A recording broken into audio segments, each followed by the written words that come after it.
ایک ہے کتاب دا 100 گریٹسٹ مین، اس میں نمبر 1 جو وہ کسی مسلمان نے نہیں لکھی کتاب، جو نمبر 1 ہے وہ ہے ہماری نبی صلی اللہ علیہ وسلم ان ٹرمز آف گریٹنس. تو اس لیے اللہ کہتا ہے کہ ان کی زندگی سے سیکھو. اب جو انہوں نے مدینہ کی ریاست بنائی تھی وہ ان کی سنت تھی. ہمیں اصولاً سب کو اسکول میں، یونیورسٹیز میں، ہم سب کو پتہ چلنا چاہیے تھا کہ وہ کیا ہوا تھا، وہ کیا دنیا کا انقلاب آیا تھا کہ وہ 10 سالوں کے اندر انسان بدل گئے.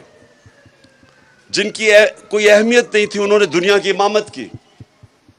یہ تاریخ کا حصہ ہے کہ رومن امپائر اور پرشین امپائر سپر پاورز ایک دم یہ 10 سال کے فنومینا میں 622 اور 632 کے بیچ میں جب نبی صلی اللہ علیہ وسلم پہنچے مدینہ اور جب وہ دنیا سے گئے، ان 10 سالوں کے اندر انسان بدل گئے اور انہوں نے دنیا کی امامت کی.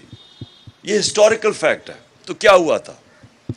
انہوں نے حقیقی طور پہ لوگوں کو آزاد کیا تھا، انسانوں کو آزاد کر کے ان کے پوٹینشل کو آزاد کر دیا تھا. چھوٹے سے انسانوں کو بڑے انسان بنا دیا تھا. جو مولانا رومی کہتے ہیں کہ جب اللہ نے تمہیں پر دیے تو کیوں زمین پہ رینگ رہے ہو چونٹیوں کی طرح؟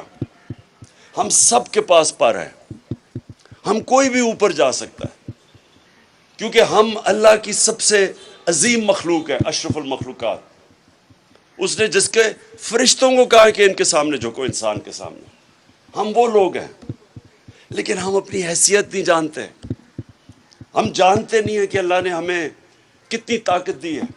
جب شیطان نے کہا کہ میں نہیں جھکتا، یہ مٹی کا بنا ہوا ہے، میں آگ کا، تو اللہ نے کہا تمہیں نہیں پتا کہ میں نے اسے کتنی طاقت دی ہے، صلاحیت دی ہے، پاور دی ہے. تو ہم سب کو اللہ نے پاور دی ہے. ہم سب میں پوٹینشل ہے کہ ہم کچھ بھی کر سکتے ہیں، لیکن ہم زنجیریں بندھی ہوئی ہیں جو روکتی ہیں ہمیں اوپر جانے سے.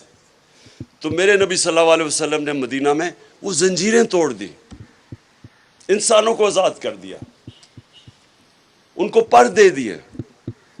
وہی لوگ تھے، اور یہ تاریخ کا حصہ ہے، وہی لوگ تھے جن کی کوئی حیثیت نہیں تھی 2 سپر پاورز کے سامنے. 10 سالوں کے اندر وہ تبدیل ہو گئے. اور وہ جسمانی انقلاب نہیں تھا، وہ فکری انقلاب تھا. ذہنوں کے اندر تبدیلیاں آئی تھی. عورتوں کو انہوں نے آزاد کیسے کیا؟ رائٹس دے کے. آج بھی پاکستان میں سمجھتا ہوں کہ ہم نے باوجود کہ ہم نے قانون بھی پاس کیا، 80% خواتین کو ان کے انہیریٹنس رائٹس نہیں ملتے جو انہوں نے 1500 سال پہلے انہوں نے عورتوں کو دیے تھے. ان کو رائٹس دیے تھے.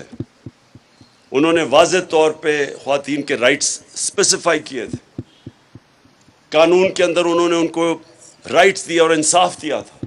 برابر کے انہوں نے انسان بنایا تھا. پہلے عورتیں اور آدمیوں کو برابر کے انسان نہیں سمجھتے تھے. انہوں نے غلاموں کو آزاد کیا تھا. مسلمان کی تاریخ ہے کہ غلام بادشاہ بن گئے. ہندوستان میں سلیو ڈینسٹی تھی. مملوک جو ایجپٹ میں تھے وہ غلام تھے جو بادشاہت کی انہوں نے. تو غلاموں کو انہوں نے آزاد کیا، خواتین کو آزاد کیا. انسانوں کو کیسے آزاد کیا؟ انصاف دے کے. انصاف جو ہوتا ہے وہ آپ کو آزاد کرتا ہے. جب مجھے قانون پروٹیکٹ کرتا ہے طاقتور سے، تب میں آزاد ہوتا ہوں.